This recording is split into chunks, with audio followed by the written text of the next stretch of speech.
یہی ابو بصیر کہتے ہیں کہ میں نے حج کے موقع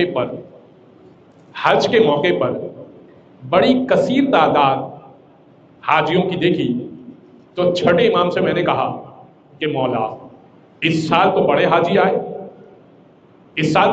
آئے امام نے کہا ابو بصیر کہو تو تمہیں بتائیں کہ ان حاجیوں کی اصلیت کیا ہے اور ان حاجیوں کا اللہ کی نگاہ میں رتبہ کیا ہے؟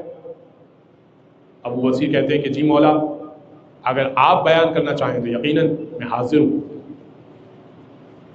امام نے اپنا دست شفقت ان کی آنکھوں پر رکھا اور ان کی بینائی آئی تو یہ دیکھا کہ بندر ہیں جن کے اوپر احرام لپٹا ہوا ہے اور طواف کر رہے ہیں، اور چند لوگ ہیں جو اپنی اصلی حالت میں احرام میں موجود ہیں اور طواف کر رہے ہیں۔ اکثر تعداد بندروں کی ہے جو طواف کر رہے ہیں۔ ابو بصیر گھبرا گئے کہ کعبے کے اندر بندر طواف کر رہے ہیں۔ کہنے لگے مولا میری آنکھوں کو دوبارہ پلٹا دیجئے، مجھے اس طرح کا منظر برداشت نہیں ہو رہا۔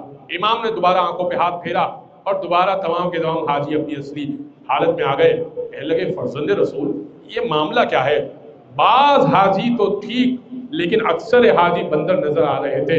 فرمایا جو ہم اہل بیت کا بغض رکھ کے طواف کر رہا تھا وہ بندر کی صورت میں طواف کر رہا تھا، جو ہماری محبت کے ساتھ طواف کر رہا ہے اس کا ہی حج مانا جا رہا ہے۔